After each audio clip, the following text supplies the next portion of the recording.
to this call and to what we've been doing.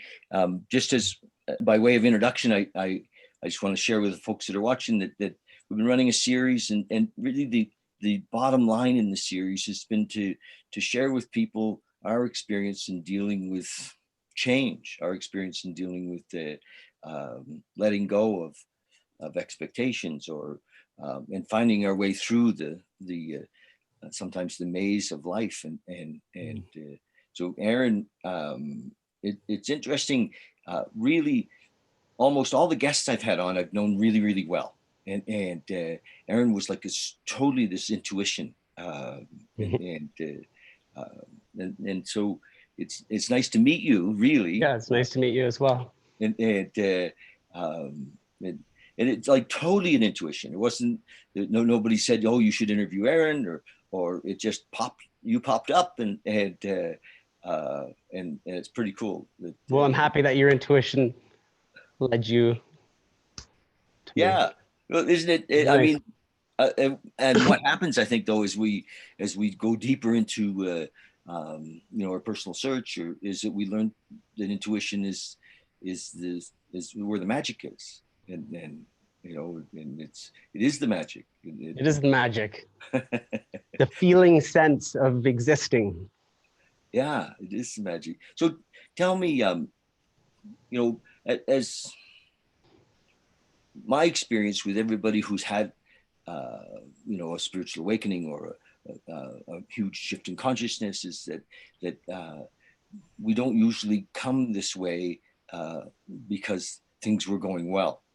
Mm-hmm. Usually we're surrender to the moment, surrender to the now, comes often out of desperation, and in Christian mythology, Jesus said, "Only drowning men can see us," and which is so you've obviously had a shift, and you guys are watching. Aaron and I had a little chat before, and it was fun to acknowledge each other in our current states. Absolutely. So how did, I had to lose everything. How did things go for you? Like, I experienced, probably like anybody, a lot of suffering, mostly self-inflicted suffering. I experienced a lot of years of addiction, heavy addiction. That's probably where it started, when I had my oldest daughter, who's now 15. And at the time I was suffering in addiction, in duality, and I knew it. I also had, my mother had a lot of yoga books around, and she had given me, when I was quite young, the autobiography of a yogi. Yes. And I liked having it around. I actually assumed that he was a woman until I read it. I just assumed that. But I liked his picture. Very asexual, yes. Yeah, and when I read it around the time that I had my oldest daughter, and it just like kind of blew my mind. I was already like kind of getting into Eastern stuff, Tantric Buddhist stuff, and yogic Tantric type philosophy books. I was just kind of like started reading everything. I knew I was having my child, and I knew that I wasn't capable of doing that. So that kind of triggered all of that. And she's 15 now. So I think I've been steadfastly going about my spiritual path, if you want to call it that, my path to realization. Along the way, I think probably more recently, I experienced a a heavily abusive relationship that I came out of 4 years ago or so. And that was probably necessary, and very necessary, painful, necessary part of moving me beyond Yes. self. Yeah. Nice. What about you? I understand that you also are involved with, you were telling me the 12-step Yes. program. It's So funny though. My daughter was 6 months old, mhm. and when I had, one of my first awakenings, and it was, I called it my come to Jesus moment, or my, my, uh, I literally an epiphany, and it was like a Sunday morning, and I was so sick. I'd been partying, Mhm. you know, um, Yep. and so I woke up and I had this realization that not only did I have a 6-month-old daughter, but I was married, and it was like, holy, and talk about ill prepared. I had no idea. I was a child in a man's body, and scared to death, and Mhm. and I just really had an awakening that I had to do something, and um, there had been years before that when I had questioned, I'd had out about experiences, I had questioned spirituality. I didn't fit in the system. I never went to high school. I didn't, I was in the business. I was an entrepreneur, but Mhm. not in traditional terms, Mhm. I was not prepared, and Yeah. and um, so I didn't know where else to go. My brother was clean and sober, I went to the 12 steps, um, and that was coming up 40 years ago, and I never had to go back out. I went through a lot of pain and suffering before I finally started to do the work. Even in my dry time, when all of a sudden all of our feelings are there, all the stuff I used to avoid. There's a lot to be felt. Yeah, and For all of that to be discharged from the system, it all has to be felt completely. That's the difficult part, I think, for anybody, is the feeling part. yes, yeah, So I mean that's people don't know how to feel. They don't have, they're numb. They're well, I either did, in pain. There's either pain or like a numbness. yeah, and my numbness was usually drug or alcohol induced. So it was my protection. It worked for me. It kept me from the feeling, and then it was gone. And I remember driving in my car on Crowchild Tail, screaming, just and asking for help, saying, look, if you know, I and um, anyway, I was pretty. When I think of the years that I've since then, and the teachers I've had, and I got to go to India, and do a lot of that, the work in the area that you're talking about, and what's happened for me is I've kind of come full circle. I never really left the 12 steps all those years. I was always kind of active, but what I found is that it's where I can really uh, participate on the front line, you know, and there's a never-ending need uh, there, and so I love being able to give back from that teaching, and bring in, I mean, I you come and see my books. We've read all the same books. Mhm. Do you feel like that's the most, when all is said and done, to like jump to the end of the 12 steps, the giving back, the participating in the community, the supporting others, the It's connecting, the crucial. listening Yeah, I people? think it's crucial. I think in all the teachings, really that's what it comes down to. Whether that I see myself in when every time I work with somebody, the illusion uh, prevents me from seeing myself often. And you know, because ego jumps up and says, hey, we got this, you know. And when I'm sitting with a new guy, or I'm working with somebody in him surrendering his, you know, we call them defects of character, but you know, his ego, and then I see me, and it's like, oh, look, there I am, you know. And you know, and then there's the ability to surrender comes and what's happened recently, you know, and literally in the last 6 or 8 months, is this awakening where the observer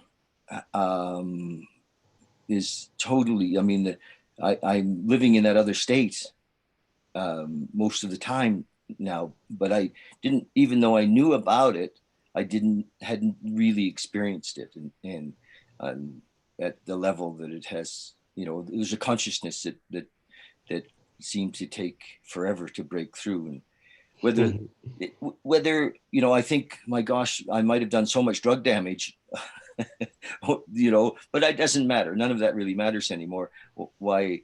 Well, it ends up coming through. In my experience, I had, we were talking before we started this, an episode, an awakening of some kind, a very powerful experience that came on via grace. Yes. It wasn't induced by a thing or through certain type of or amount of practice of anything. It was like literally like the hand of, or the whatever, like grace, like. Yeah, we can call it awakening. The hand of God. We can call it. I was trying to avoid the use of the word God temporarily, but yeah, I like the word God. I don't care, God, this or that. Consciousness, beautiful. Awareness. Yeah.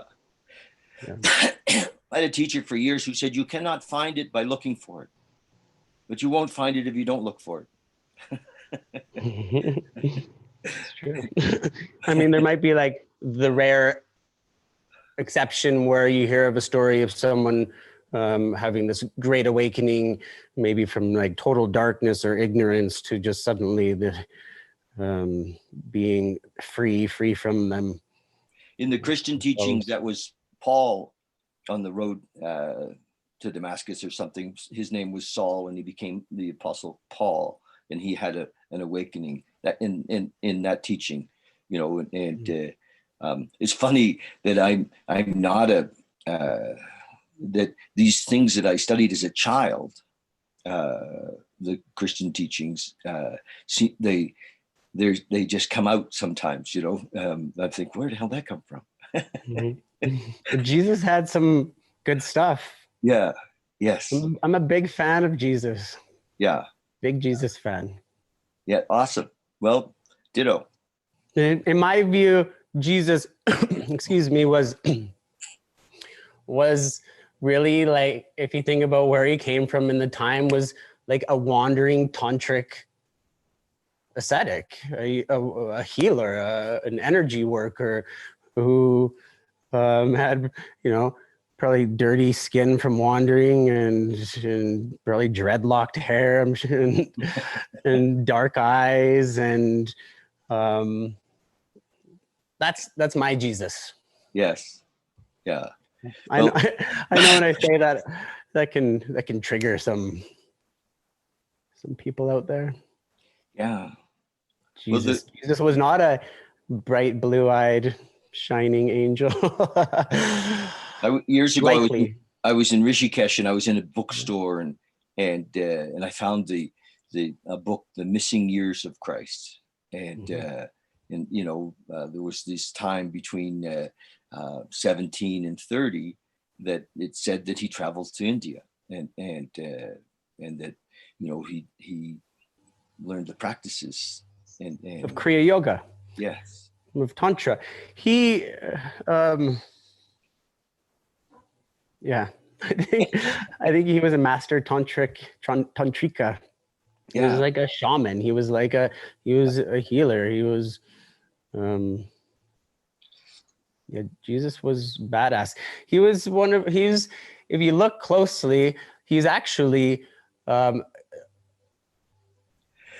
before people twist it all up, and a non-dual teacher. His teachings are pure non-dual teachings. You can write in like the line, "The kingdom of God is within you," as a non-dual teaching. I and my Father are one. Right. So I don't know how we went from that place to like creating this religion where there's suddenly this God out there, this divine source out there, that if I just behave good enough for, if I just do the right things, if I just do the right practices, the right techniques in the right order and to the right amount, if I just heal enough, do the next workshop that I need to get to the next place, to read the next book, it keeps people separated. It keeps people in a state of total suffering. Me and all that stuff out there, me and that God source out there, me and that goddess out there, whatever, it doesn't matter. Me and that teaching, me and that thing that's separate from this. I'm creating a split in the personality, a fragment, me and a thing. And in that, I mean, this isn't new information, in that is purely suffering. So it's interesting that we went from the non-dual Jesus to like duality, to this dualistic theology or religion, Packaging. Right. That's way to control the people. Just do the right things and you'll attain this liberation or this freedom or this ultimate state of whatever. So I think that it's shifting. One of the things I love about the 12 steps is that it, you know, it says in our book that ultimately the answer is deep down inside of us. You know, where do we look for God? There's some great non-dual translations of the 12-step program. Yeah. And I mean, I think it is, the whole thing is a, you know, that's what it is. It's an awakening. I agree. At its foundation, I agree. The 12-step program is a pure non-dual spiritual program. But again, the trouble is when we have people and teachers who lack understanding, experience, understanding, trying to teach. And also if you're teaching right from like the classic literature, which was definitely like a 1930s white Christian male, kind of has like that that vibe to it, which I get for like the time, but like anything, things evolve and we evolve systems and to better work for the people, right? So I absolutely agree with the foundation, the fundamental spiritual program of the 12-step, I think is brilliant, is a brilliant program. Yes. And so I love teaching it. And I guess I do mix a little of what we're, you know, I mean, there's no question that I mix what we're talking about into it. It's an awakening program. If that's inside of you, it's impossible not to, right? Yes. As you do know better and know more, or realize more, then got to share that. Yeah, neat. It's good that I'm, you know, pleased that you're aware of all of that, and you know that you've obviously had some experience there, and it broadens your base for sure, doesn't it? And you know, absolutely. I really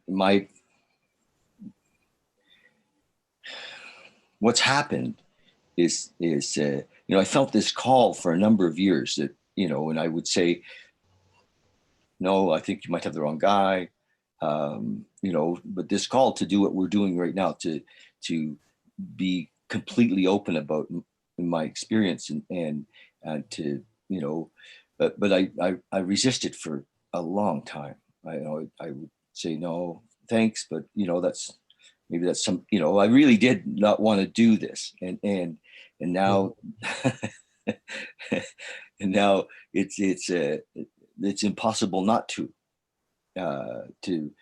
share, to open the door as wide as I can for people if possible, and you know, a life of service is you know, I think is where we all end at if we have, you know, if we've had a life of searching, it ends in a life of service, and you know, and yeah.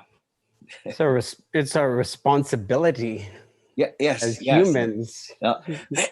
yesterday I did a little message, and because of what's happening on the planet right now, I reached out and, just maybe you saw it, but I deputized people. I said, this is our time, no matter where you're at. Like Leonard Cohen says, don't worry about the perfect message, the cracks in the bell or how the light gets in. So we don't need to have this nailed to share it. And it becomes, we get it as we share it. And I think there's a huge opportunity for people who are discovering that their security wasn't in their job, that their security wasn't in, their retirement savings plan, and that true security is inside, and that can be a tricky leap for some people to take in this what's happening right now. If when our whole world gets thrown right upside down or dismantled completely. Yes. A lot of people, their whole world, everything they do is being dismantled. And along with that, their inner self being dismantled. I agree it's a big leap, but I think on a Sunday morning, lots of people are saying, what the hell is going on?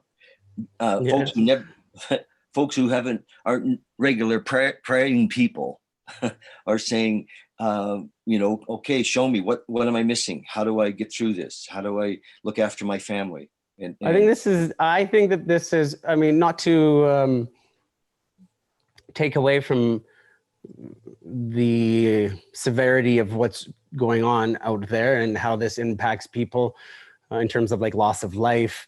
But yes. I think, and regardless of how it started, any of that stuff I don't care about. I think that this is like probably the best thing that could have happened to humans. We need to be dismantled. It's painful. It can be painful as fuck, but we absolutely need to be dismantled. This false sense of security that we're talking about needs to be ripped out from underneath of most people, because humans aren't the types to like take this on their own and be like, oh, I see that I hold, I put all my sense of self, my identity, my whole identity in all this stuff and on this way of living and this way I live. And so to expect people to suddenly be like, oh, okay, I'm no longer going to identify with all that stuff or as all that stuff isn't going to happen, generally speaking. So I just think, again, generally speaking, humans need like a big kick in the ass type of wake up call, like have the rug pulled out from under them, like a forced dismantling of the self so that they can realize the truth that we are not any of this stuff. We aren't any of this that we identify as, that I believe I'm this person named Aaron who has this job, who does this stuff, who has these interests, who has these beliefs and these philosophies. And I'm so secure in that little mold that I've created for myself and the world has created for me, probably more accurate. And that whole thing needs to be obliterated. And that's scary. It's scary as F. And there's that famous, I don't know, famous, but a common Marianne Williamson quote about how we don't actually fear how inadequate we are, how little we are, that are, I don't know the actual quote, the truth, but what we actually fear is how powerful we are.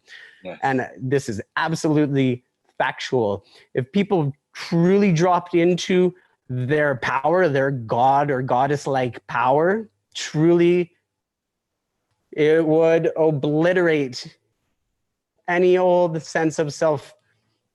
The whole personality would be obliterated, and that is painful. It can be painful, might be profound, might be joyful, but it is also like losing a life. It is a rebirth. I mean, we've been called by, all the practices, it is called a rebirth, and rebirthing can be, can be painful. There's no question. Yes. Good for you.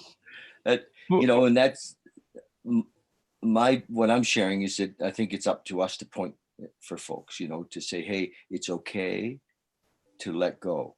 It's okay. Absolutely. To, even if we're letting go because it's being torn out of our hands, it's okay. And you know, I know for some folks it will seem like, what do you mean the universe will look after me? Well, if we're in this moment, in a way, there's nothing to look after. There's just now, and each now looks after itself, and it and intuition starts to roll, and we are taken care of in each moment, and you know, so the practice of coming back to the moment, either through the breath, you know, or through gratitude, or through prayer, Absolutely. you know, Most brings important parts. I've for me, because if you looked at my Facebook stuff or whatever and see the type of stuff I advertise, I tell you, I a only lot of looked at the first thing you said. I am that, and that is that. I am that, you are that, that is that, that is all there is. I looked That at is all that. there is. I said, okay, thank you. This is the guy I want to talk to. I am that.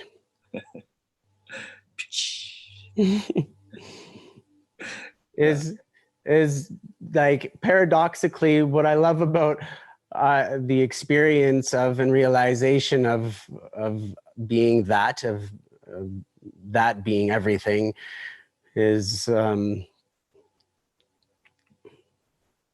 that it's paradoxically like the simplest, most natural thing is the simplest, most natural aspect of existence, and yet paradoxically it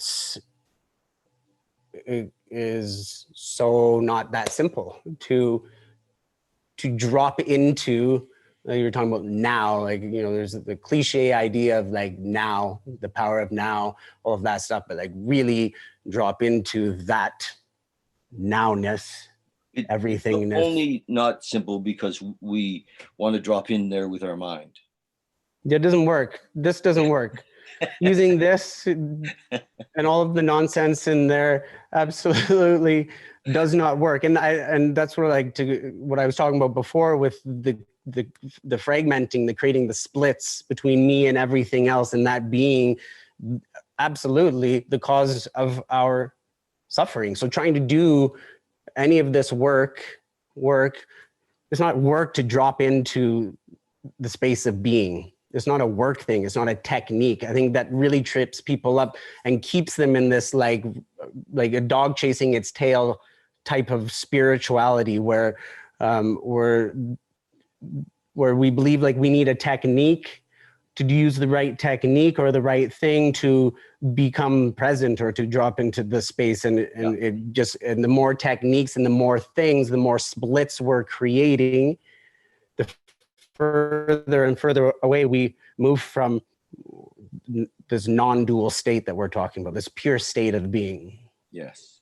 Yeah. And yes, you know, when we're learning a system, or often what the work that's being done is trying to clean us up so we can be presentable in the society that we have. You know, we want to learn enough so that we can be okay in a relationship, or we learn enough so that we're able to love or receive love. But it's interesting that we can't give love or receive love. We are love, and so it isn't. I can't learn about love. Do you know what I mean? It's just but everything. And I mean, I took all the courses. I was a workshop junkie, and to try to learn how to and everybody else, right? Like that's I wanted to learn how to behave. I wanted to learn how to behave. Right? Like if I just learn the right stuff, if I just get the right information, then I'll be able to like get to that next place, whatever that place is inside of myself that I've created as this ideal step to get to next. If I just get to the right workshop, find the right teacher who's got the right information, who's going to say the right thing or give me the right technique, and just like this endless circle. I remember listening to this.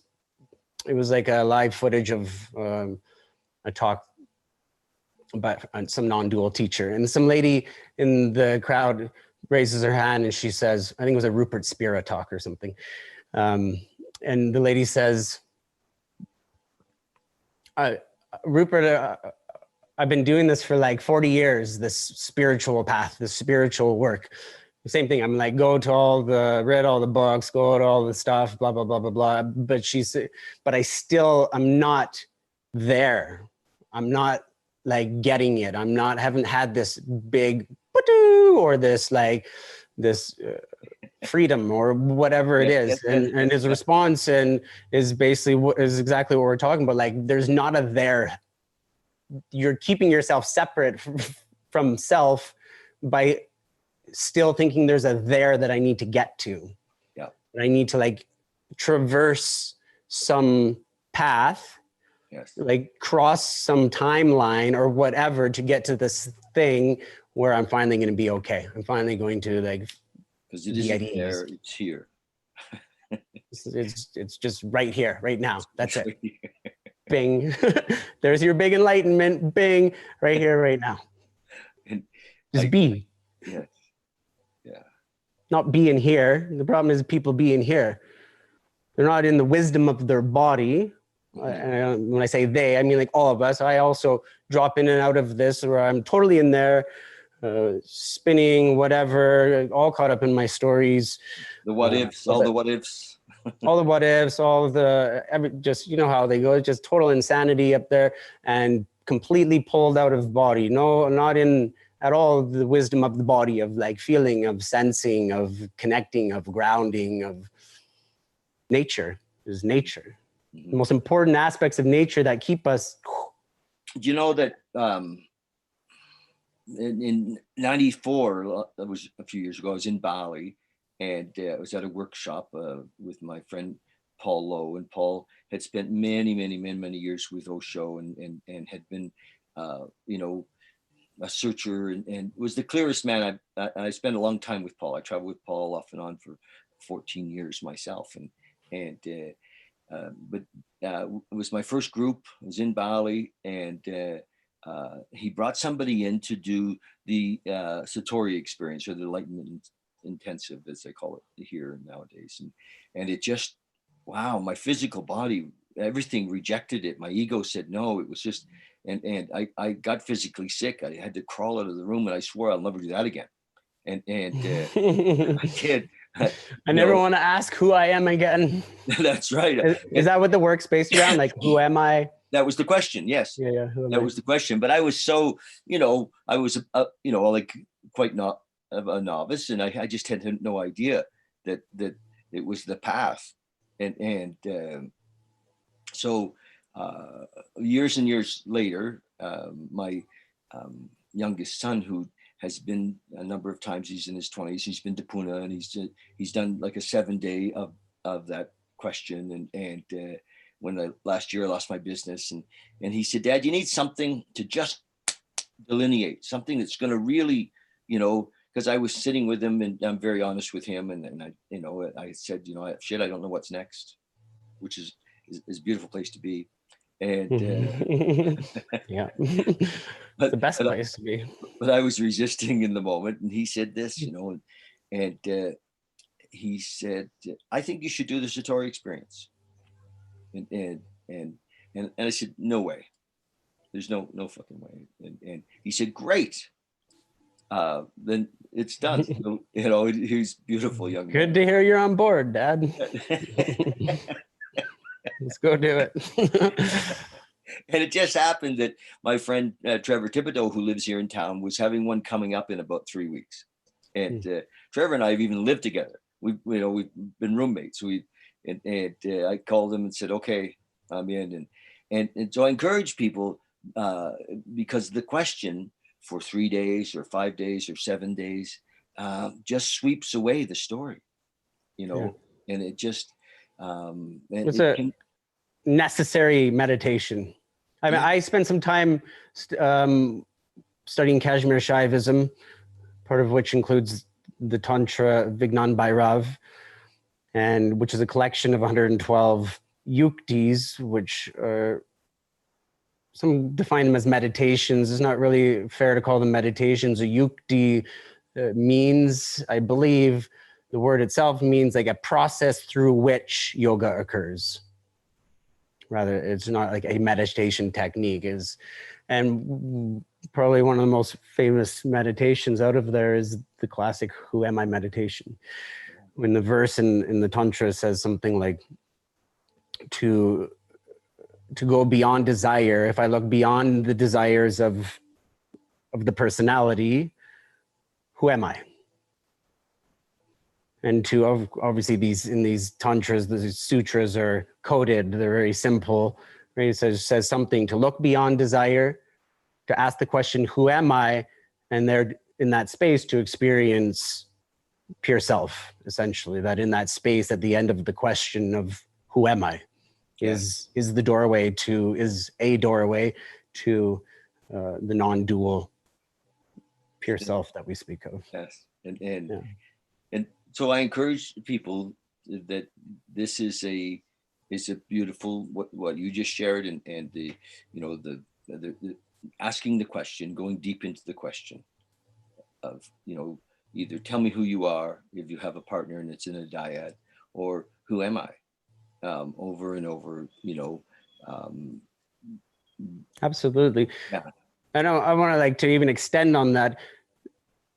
That's a really essential question for all humans, and especially for those who predominantly identify as masculine, is that it is the masculine that, to have that direction, that precision focus, that knowing of the path, who am I, and then go for that masculine, driven self-presence.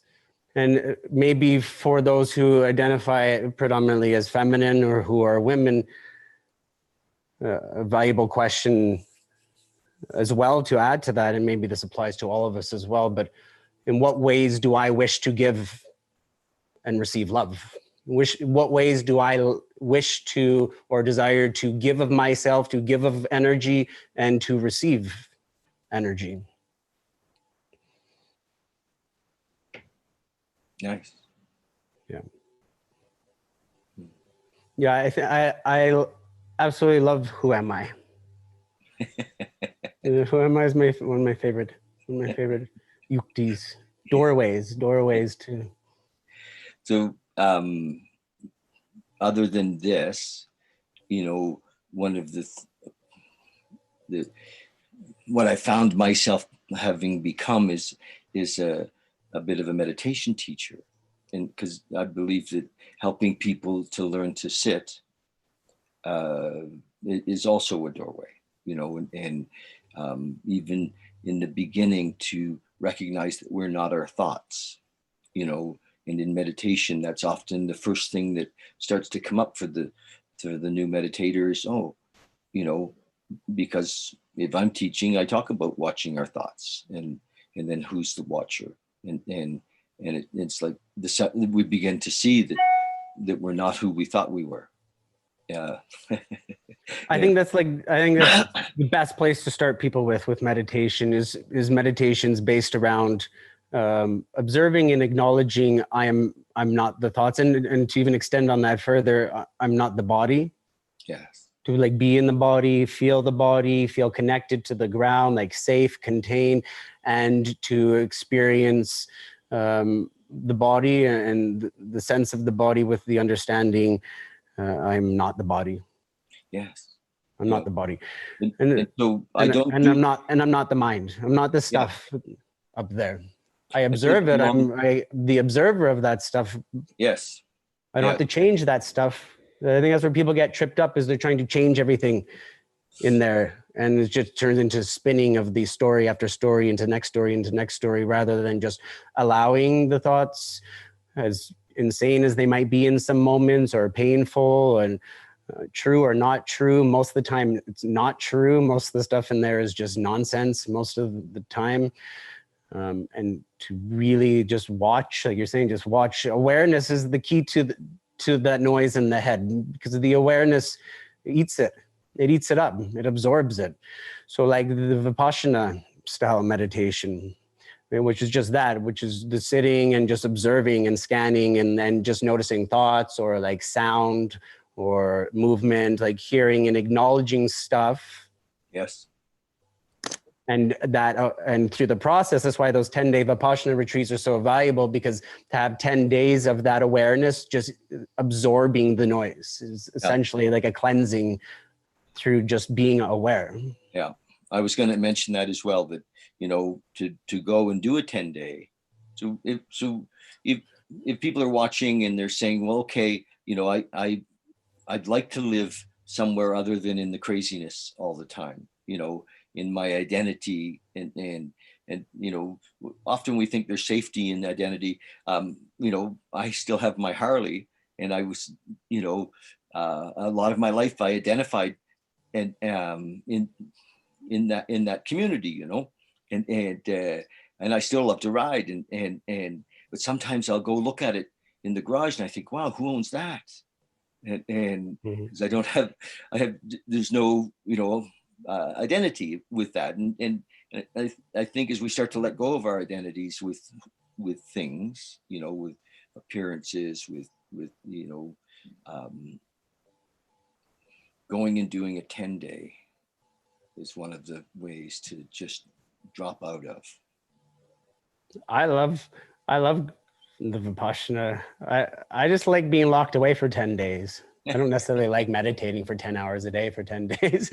That's not necessarily what I like. I just like, I like that, where it's like, as like a yearly thing, or like every couple of years or whatever, depending if you have more time to. I was telling you earlier, me and my partner share 6 children, and I was going to ask about that, because you know, lots of people who could be watching today have, you know, these responsibilities, you know, they have children, they have, you know, things going on in their life, and often the ego will say, well, you don't have time for this. You've got to look at, you know, looking after, you know, your kids and pets and whatever, your mom and your dad and your whatever diversions we've kind of created to keep ourselves busy. And how do you manage to do all this? I don't know. I'm just insane is what I've actually lost my mind more through the process of it. Look, I feel like I had this realization a number of years back, where I was probably like anyone else who's really into the yoga or something, where like I need to like do my yoga practice. I need to get to my mat. Otherwise I'm like off balance and all this stuff, and I can't function and blah, blah, blah, blah. So I got to go and I got to do my yoga practice 6 days a week, or whatever the organization has told you how often you got to do it. And then a couple of years back, I suddenly like realized that the awareness doesn't change whether I'm doing the yoga practice or going about my day-to-day activities. So when that like triggered, when that like switched for me, it felt like no different. I feel no different if I'm doing a yoga practice or serving the family. Like the awareness doesn't shift. It doesn't change. Yeah, stuff rises and falls internally, energies rise and fall, but the awareness doesn't shift. So I obviously, like, I can lose myself in the craziness of family life like anybody else. And I also, for lack of a better word, use it. I shouldn't say use it as a path, but it is a useful and powerful path of self-realization, family life. We call it like the householder yogi, yogini, to be amongst all these people with all these different personalities and all these different needs, and to show up and show up and show up every day and serve. And serve, even when it's, you know, the personality side of me might be wishing or wanting more from them in terms of giving back or gratitude or whatever, and it's not going to happen. So to like keep like showing up and serving, and while remaining aware of all the stuff rising and falling internally without projecting it all onto them, because I can easily, like anyone, become a total dick. And so it's really like a powerful path to check the self. Basically, I feel like what I look for in like a teacher, if I was to look for like a spiritual teacher, like I really trust as like in a teacher, someone who's like been through all this stuff, who's like really like, who's had to like raise children, who's like been a drug addict, who's been to like through the really difficult whatever, compared to like, you know, and no offense to anybody, but like 23-year-old whoever who did their 2-week, you know, training in this or that, and like I don't, you know what I mean? Like I want somebody who like really knows the shit of life, and has come out on the other end like not a dick, basically. That's my only threshold.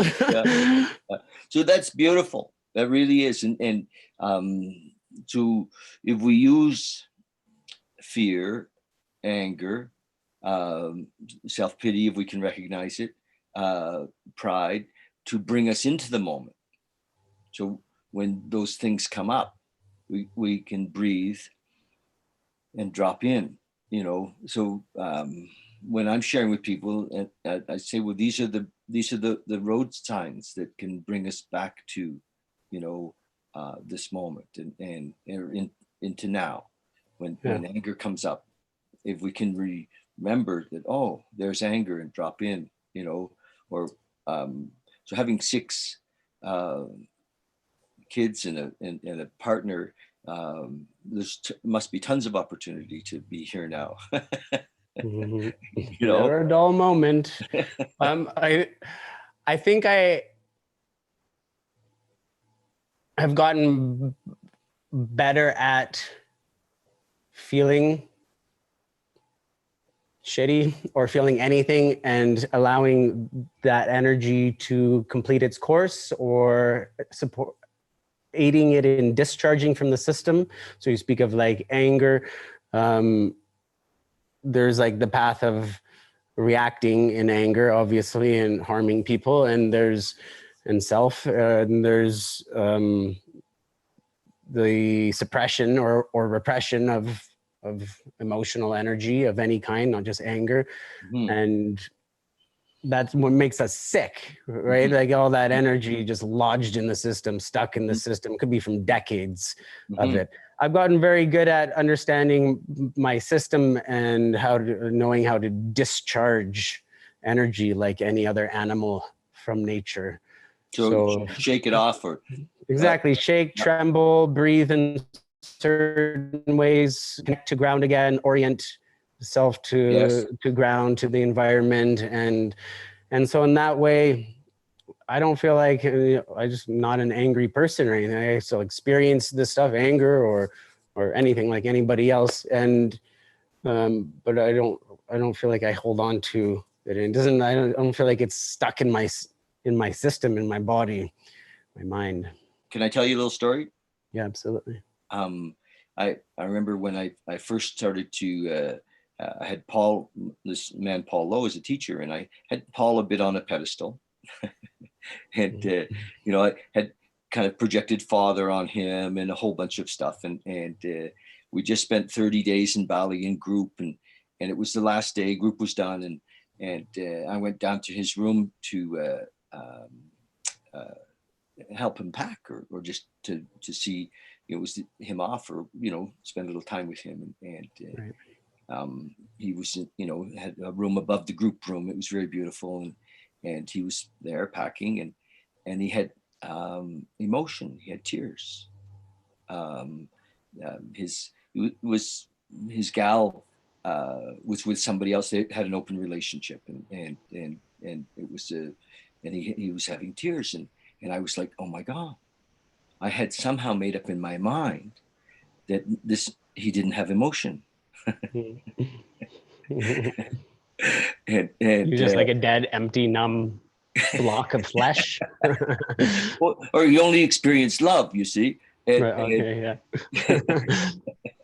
and but I just didn't realize. And I Yeah. said, "Are you okay?" And he said, "Of course, yes. I'm having emotion." I think it's such a beautiful awakening moment to realize that these teachers, any teacher, spiritual leader, whatever, of any organization is actually a human, and it hopefully enables people to stop giving their power out Yes, and to the extent that they it was did. beautiful. He was so honest in the moment. He said, "There's a difference." He said, "Between having emotion and being attached or being, identified with the emotion. It's happening inside of me, and it's, you know, I'm and it was really an awakening moment. It was probably the one of the biggest pieces of the whole 30 days was happened,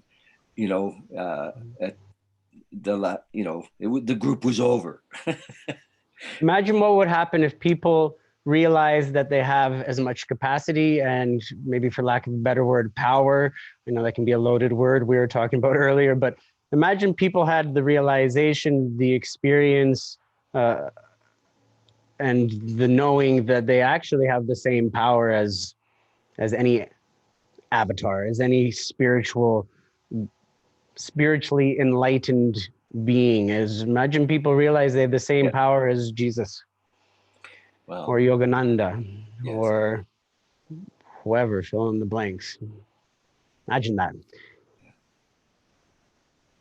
This is reality, it's truth. And in order to arrive there, and this isn't to take away from the value of good teachers, obviously that's invaluable, but it does not work to give ourselves and our power over to anything outside of the self, any other human or Well, we have no power from the ego side. I mean, right. Yeah, no, the ego is powerless. yes, It's the, just the there's power is nothing. only in this moment, but I hear what you're saying. If we give our power from a wanting place, we're always going to be disappointed. There's nothing in if we're there trying to get something from the ego sense, and we think that this person has something to give us other than some direction to find our own self, then we're fucked. And Yep. but most That's of us that have to dog go. chasing the tail spirituality Yeah, syndrome that I most of us mentioned. Is like, need to go through that though, yeah, to I think get so. to the other side of it, and hopefully we don't all have to kill the teacher, um, other than metaphorically, uh, Hey, don't kill the teacher no, but you know or what I mean, anybody. Yeah, because yeah. and again in the Christ teachings, it was uh, you know, they killed the teacher, and um, which became a Well, he was healing and awakening people, and that's a huge threat to the establishment. So they had to take him out, yeah, right? yeah, yeah, yes, If everyone realized that they're as powerful as Jesus, the world as we know it obviously would change. The whole thing would be dismantled and rebuilt. but his teaching said that we were. He Well, said, yes. yeah, his teaching said that everybody, can all do what I do.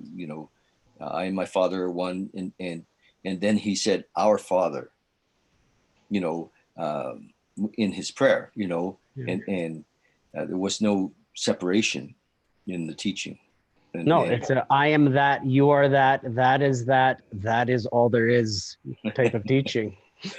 and and it's been bastardized a little, um, A little. by I some. think it's been bastardized a whole lot. And From it's funny because I have some beautiful Christian friends who identify as that, and they say, well, how are how was your relationship with Jesus? And I said, pretty good. Thanks. Actually, amazing. So it's, I think we're all on the path in a way. And in the Hindu teachings, you know, which suggests that maybe we have multiple visits, or, you know, there's this awakening. Of course, even that points towards something outside of us, you know, that we're going to get there if we go through all of our karma, if we go through all of our, and so it's somewhat, in my opinion, flawed. Agreed.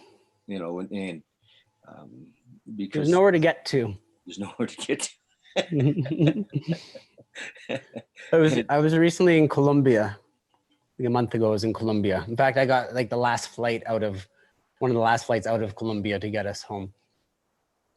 And wow. And I was, right before we left, working with a plant medicine and a shaman. And it wasn't my first time working with the medicine, as they call it, the medicine. And the grandmother. The grandmother, absolutely. Actually, in Colombia, it even goes, it's not even referred to as ayahuasca, but as jahe. Jahe, hope I got that right, jahe. Anyways, I can tell you that there's nowhere to get to, that it's all right here, right now, and it's everything. And we have access to all of it. And it goes way beyond what any of us realize, generally speaking. Mm-hmm. Mm. Yeah. I have some stories I'll maybe tell you offline. Okay. My one of, I want to call it my message, my advice that I taken out of that last retreat that I was doing was to be like the tree. My advice to people, be like the tree. Those wise trees. Everything comes to the tree. I love standing next to a tree. Mm-hmm. And just standing like the tree. So powerful. For like long periods of time, not like a minute, but like to actually be there. Actually, you know, like be there with the tree for a while as a tree. Yes. Yeah. Beautiful. So just to kind of to share with people that are watching, some of what we've talked about may seem like a long, you know, like almost going too far, and I do that. Very extreme in my ways. and that's okay. Like, just recognize that no matter where you are in this moment, you know, and how much things seem to be upside down or seem to be wrong, or, you know, that there is no wrong or right, that this is it. And when we jump out of, and this is just a simple thing, out of right or wrong, if we just walk our judgment of right or wrong or good or bad, it's the beginning of awakening. It's absolutely. Yeah, it's huge. Yeah. To watch the mind, and it's the beginning of watching the thoughts. When we are in judgment or in complaint, we've decided that something's out of place, as opposed to it all being perfect in the moment. And so complaint and judgment, fear, of course, is part of judgment. You know, when we see these happening, we can become aware, and in each, you know, that this is ego saying, you know, this is it's essential that we feel, as long as it feels safe. So I go to a place where I feel safe, connected to ground. That's important, essential. Like, connect to ground, safe, feel everything if possible, or feel as much as it's safe to feel, so that the energy can complete its cycle and be discharged from the system. Yeah. That's the way out of the worry, the fear, the judgment, all of that stuff. It's not necessarily the easy way out, because the easy way might be the numbing, the thousand different ways we know how to numb. But yeah, for people just simply to feel, connect the body to ground, a safe, comfortable source, and just to feel breathing, observe thoughts. Observe thoughts. Yeah, no right or wrong. Just these are thoughts. I'm having them. This is emotional energy. I feel it in my body, or I feel it around the space of my body. And just to allow this, the connection to the ground is essential for that. To allow, it helps the energy to discharge into ground. And then it passes. When we just feel and the energy can complete its course, its cycle, then generally we drop into a space of like ease or even peace afterwards. You can go from a state of extreme anger, and just through sitting and feeling and like even like breathing it through the cells of the body to feel it even more, to like really, really feel it. Then again, generally speaking, afterwards, I bet you that you drop into a space of peace or ease afterwards. Yes. So feel more. Feel more. It's not it doesn't require, none of this requires like complicated techniques or understandings of philosophies or teachings. But if I might suggest, there often I'll suggest to people who are watching that there's been many teachers who can support us in this, that they can access on YouTube on a regular basis. And I'm a big fan of listening to Ram Dass. Ram Dass was a great awakening speaker, and Alan Watts. Love Alan Watts. Yeah. Is and there's so much there. It's just the depth of it is amazing. And if sometimes, I don't know about you guys, but I can get hooked on a speaker. I'm like, wow. And this last while, I've been really enjoying Muji and listening to the depth of his message. And again, these people are not teaching a system or a dogmatic. They're just helping us to see ourselves. And that's a good teacher. Yes. David Hawkins, Dr. David Hawkins, who wrote Power versus Have you read of any of Jean Klein's work? Jean Klein? No. He's a non-dual teacher. I think he might have been Rupert Spear's teacher. I don't know if you're...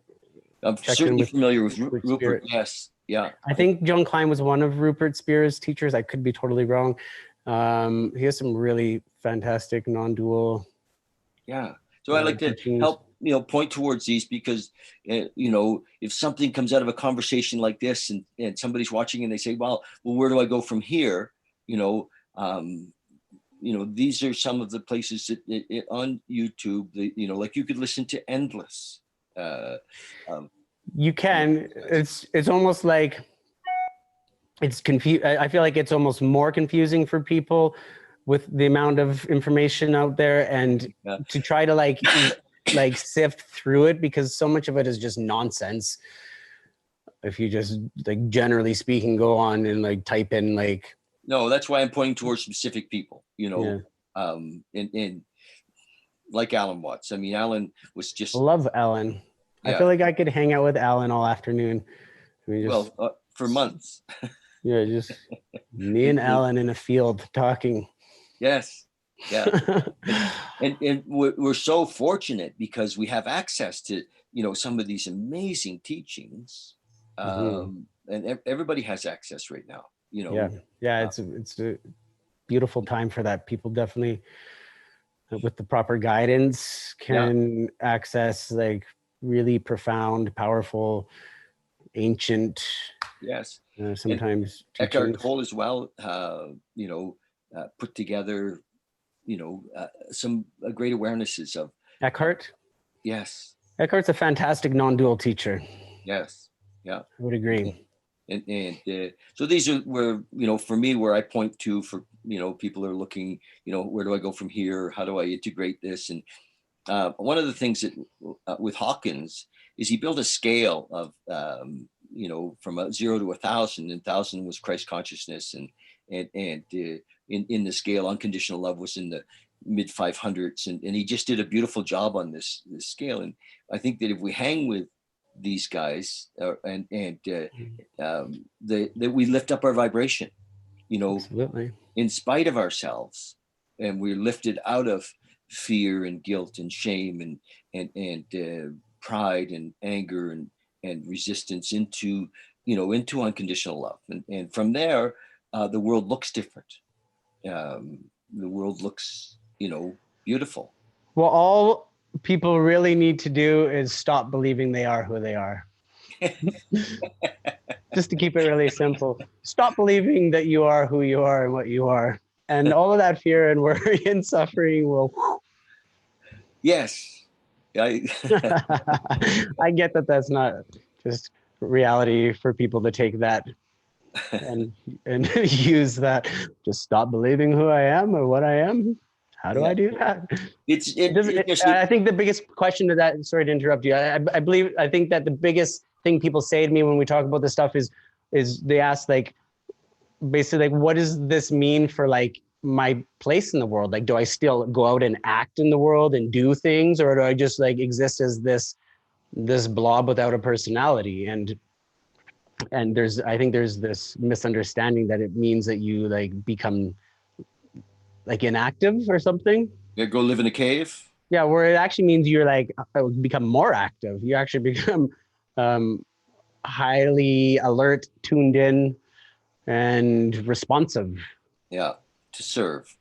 What I was going to say is that with the recovering addict or alcoholic, when I speak of the crazy mind, because what you're talking about, that you're not who you think you are, or you're not, it's much easier with the addict to say, look, I can't trust my mind. My mind is not, from where I'm coming from as a recovering alcoholic in the early days. My mind is not my friend, and I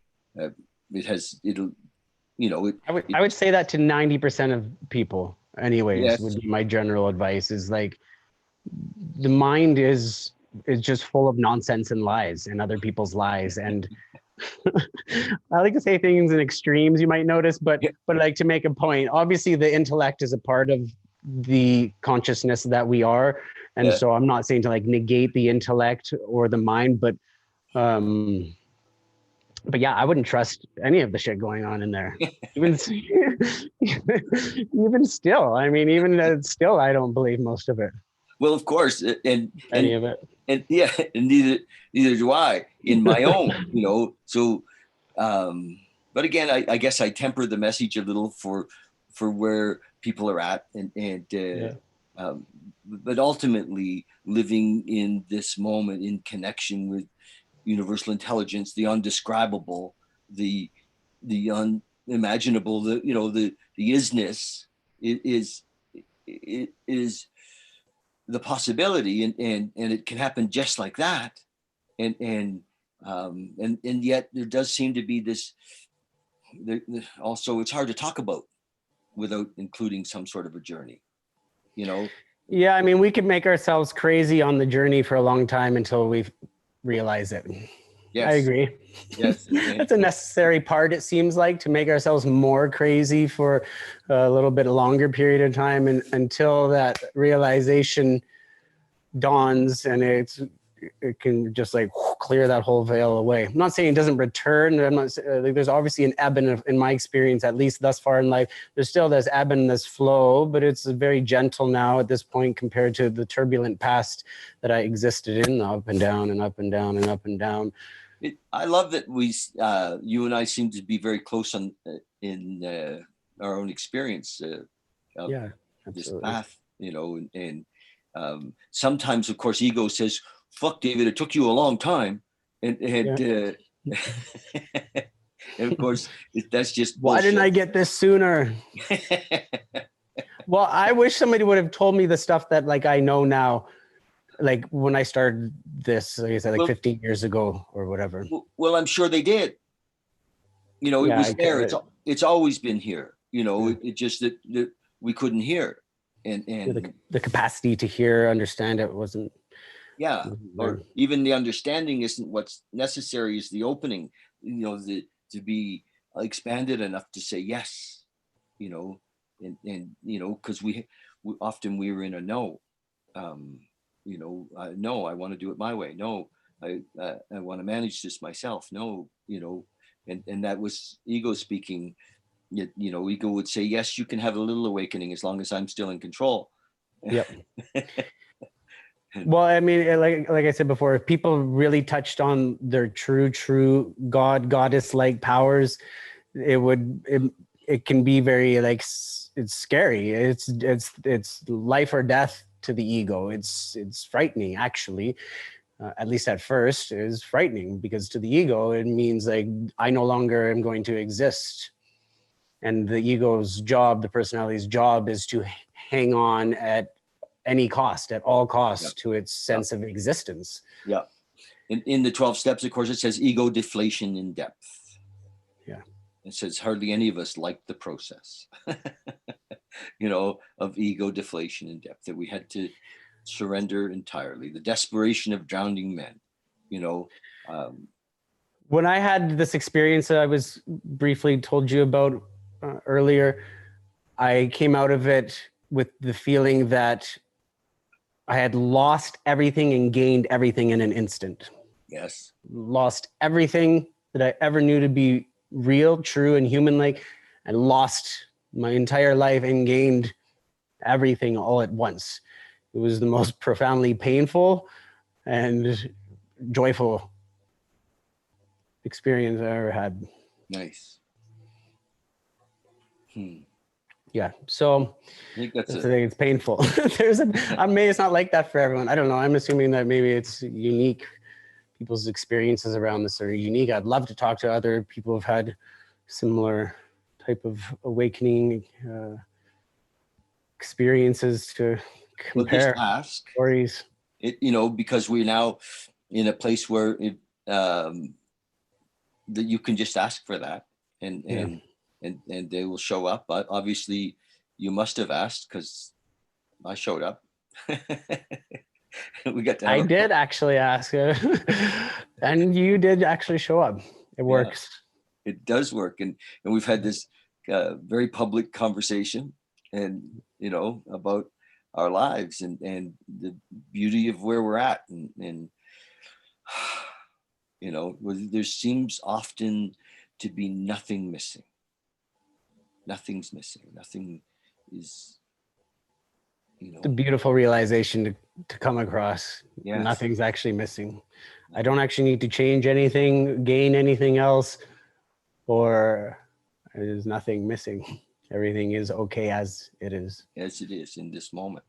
And so, my encouragement to folks that tuned in is that beautiful peace is possible, and that no matter what seems to be happening in our lives, that if we surrender in each moment, that's the trip. This is everything that's happening is there for us in this awakening. It's never against us, and so be with it, feel it, like Aaron says, really feel what's happening, and sometimes watch the mind. The mind will dramatize, catastrophize, and it's bullshit. There's just be in it, pray. I'm a big prayer believer in prayer. That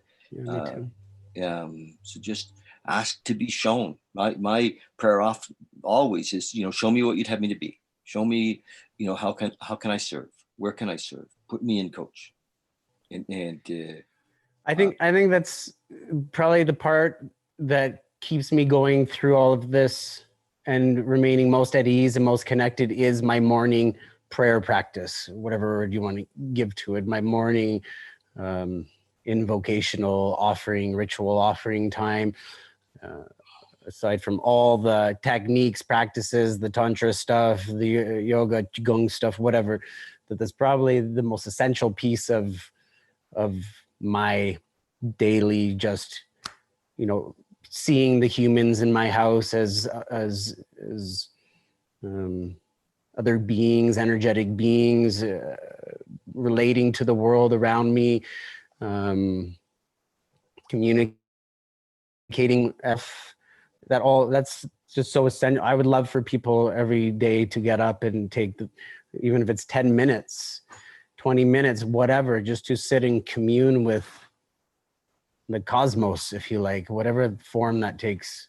Yeah, but that seems to be a part of the practice. And, if there is a practice to being here now, to start our day with the acknowledgement of the now, with an acknowledgement of our existence in the now, and or with God, and yeah, it's a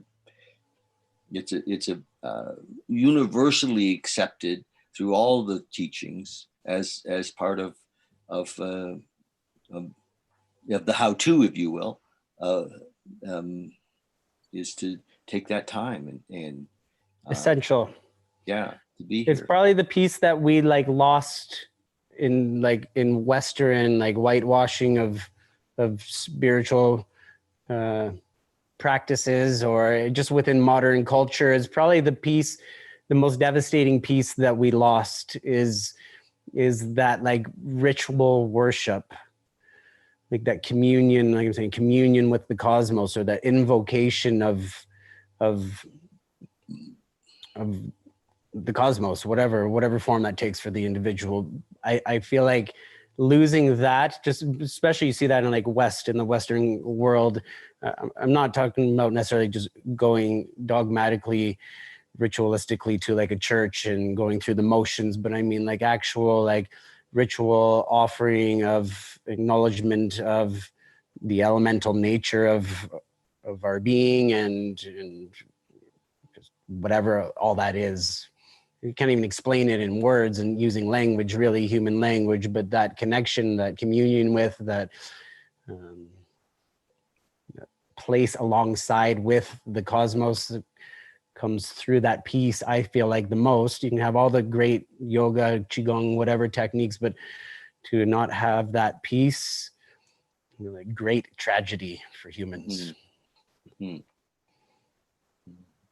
Aaron, thank you. You're very welcome. Thank you for connecting with me and inviting me to speak with you. And I wanted to say love to your mom. Thank you. Yeah. You were sharing that she's experiencing some struggle, and hopefully she finds peace in that. She's a good woman. She's strong.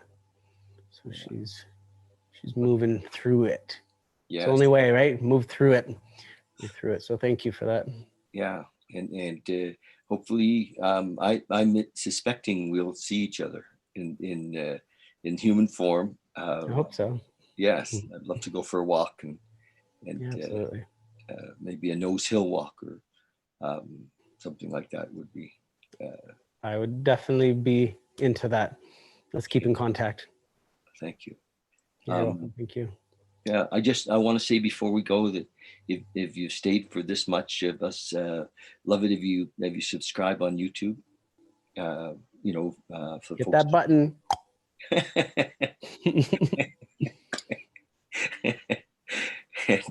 Thanks for your honesty and for the work that you've been doing and who you are. Thank you. Yeah. Lots of love to your family. You as well. Thank you. Yeah, we'll talk soon. Okay. Okay, goodbye.